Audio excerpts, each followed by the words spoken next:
You have spent more energy decoding one person than you have spent on the work you were hired to do. You rehearse conversations before they happen. You read the temperature of a room before you enter it. You have learned which version of the truth is survivable and which is not.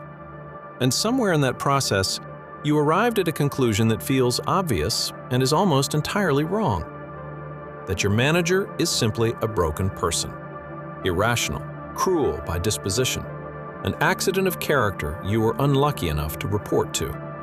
This is the most expensive misdiagnosis in your professional life, not because it is unkind, but because it is strategically useless.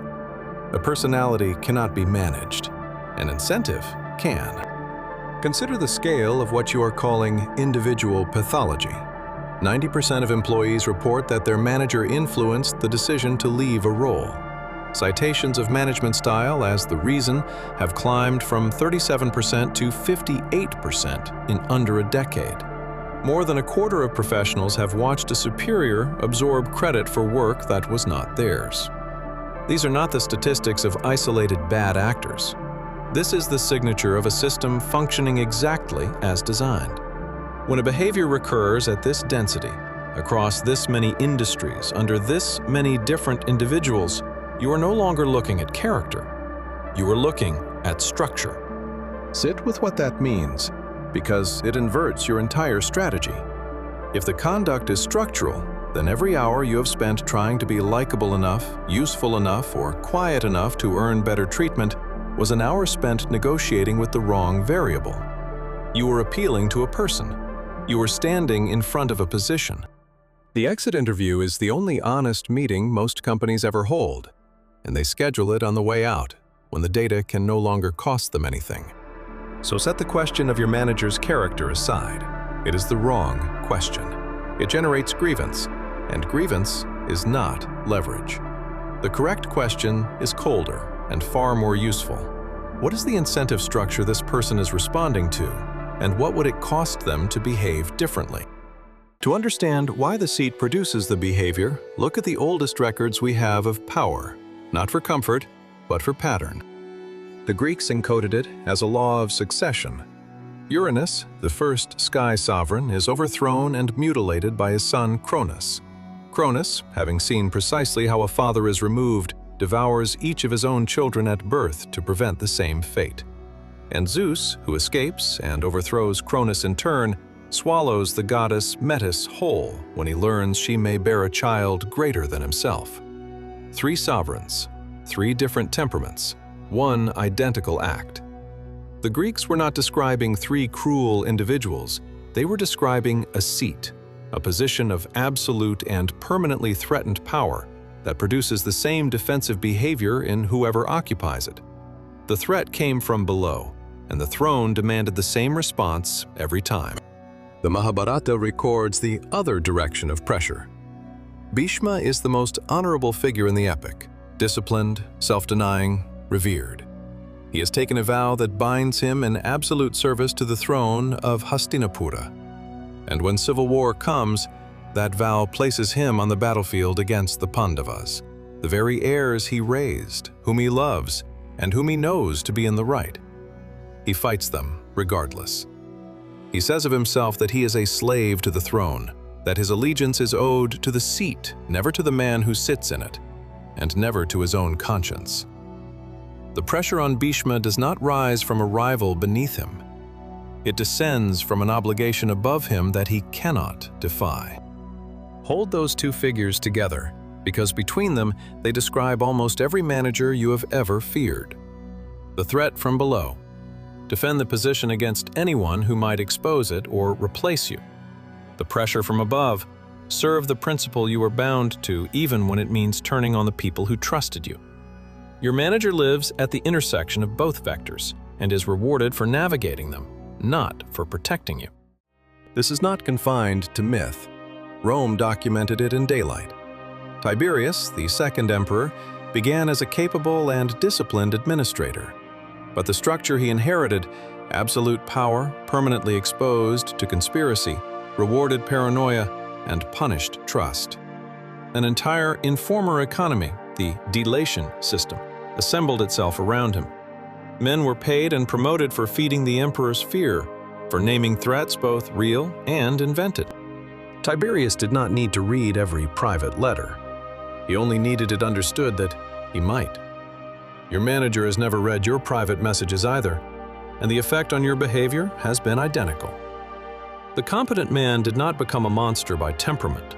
The seat corroded him, exactly as it had corroded the mythic sovereigns before him. Now translate the pattern into the language of modern institutions, because the mechanism has not changed, only the costume has.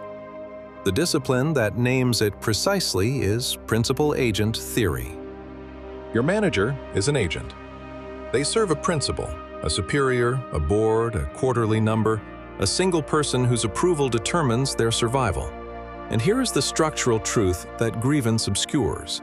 Your manager is not optimizing for your welfare, your development, or your sense of fairness. They are optimizing for what protects them with their principle. When those two interests align, they appear generous. When the interests diverge, the cost of that divergence is transferred downward, to you. What you experience as toxicity is, in exact terms, agency cost made visible. It is the friction of a system in which the person directly above you is rewarded for things that have almost nothing to do with you. This is why the behavior is predictable, and prediction is the beginning of control. Learn to read the diagnostic markers. The first marker? The manager who buries good news that did not originate with them.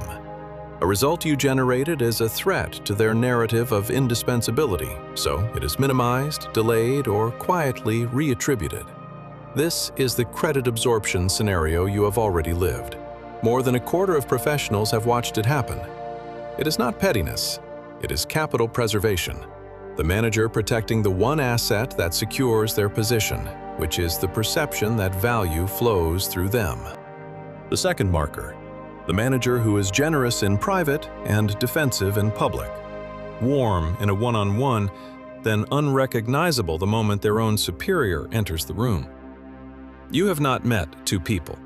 You have met one agent, recalibrating in real time to the only audience that governs their incentives. Their conduct toward you is a function of who is watching. The third marker, the manager whose severity spikes immediately after they themselves have been pressured. The difficult week, the punishing board meeting, the missed target, and then, with grim predictability, the displaced pressure lands on the team. Pressure from above is converted into pressure below because the accountability vacuum permits it. The institution does not measure how a manager absorbs stress.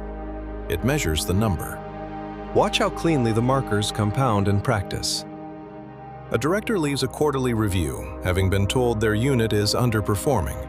Within the day, a project you delivered early is being characterized upward as behind expectations. A colleague's reasonable question is treated as insubordination. The warmth of last week's one-on-one has simply evaporated.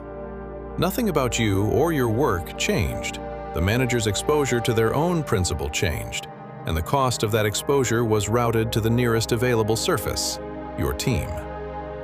Read in isolation, it presents as volatility, as mood, as a person being difficult. Read structurally, it is a perfectly legible transfer of pressure down a chain of agents, each protecting their standing with the one above. Your boss is not failing to protect you. Protecting you was never in their compensation. You have been waiting for loyalty from a system that prices it at zero. If the behavior is produced by incentives, then it is governed by incentives. And that is the entire opening. You cannot repair your manager's character. You can change your position inside their threat model. The countermeasure has two movements. The first is the principal alignment audit. Stop asking what makes your manager difficult. Begin asking the only question that yields leverage. What is the exact mechanism of their survival? Identify their principle, the specific person or number whose judgment determines their standing. Then identify what that principle measures them on and which outcome would most damage them in that principle's eyes. A rival rising, a metric slipping, an exposure they cannot afford. You are not psychoanalyzing a person. you are mapping a position. The second movement is asymmetric ledger insulation. Every report occupies a place in a manager's mental ledger, in the column of threats and costs, or in the column of things that reduce their fear and feed their metric. Most professionals, nursing a justified grievance, drift into the cost column, and then wonder why they are treated as a liability. The operator inverts this deliberately. You position yourself as the asset that insulates the manager's standing with their principal, the person who makes their number, who absorbs the risk they fear most, who hands them the win they can carry upward. Insulation is the operative word. You make yourself the buffer between your manager and the thing they are afraid of. Consider it in action. A manager has begun reattributing your work, the first diagnostic marker in plain view. The grievance reflex is to escalate, to expose the theft to the manager's superior. This is the fatal error. The system is engineered to protect the manager, not the reporter. You will be read as a source of conflict, a cost, and quietly removed from the equation. The operator runs the audit instead. The manager, it turns out, is measured by their director on the delivery of a single flagship initiative, and their deepest fear is being seen as unable to run it. So the operator stops competing for visible credit and begins making the manager conspicuously successful on that exact initiative, feeding the metric, reducing the fear, becoming the indispensable instrument of the manager's survival. Credit, paradoxically, follows. A principal protects the asset that secures their own position, and that protection extends to the asset's source. You have not won an argument. You have changed your location in the threat model, from systemic exposure to capital preservation. That is structural arbitrage, trading on the gap between how the system is felt and how it actually functions. None of this requires you to admire the system. It requires you to see it without the distortion of grievance, because clarity is the only thing that converts resentment into position. The manager you believed was uniquely broken is an agent, bound like Bhishma to his throne and like Tiberius to his, to a structure that would produce the same behavior in nearly anyone who held the seat. But this leaves one consequence unresolved, and it is the one that will define your next decade. If credit is the currency by which managers secure their position, then the theft of your work is not an insult to be absorbed. It is a transaction, a structural mechanism with its own logic, and therefore its own countermeasure. The question is no longer whether it will happen to you again. It is whether you will understand the architecture precisely enough to control where the credit lands. That is where this goes next.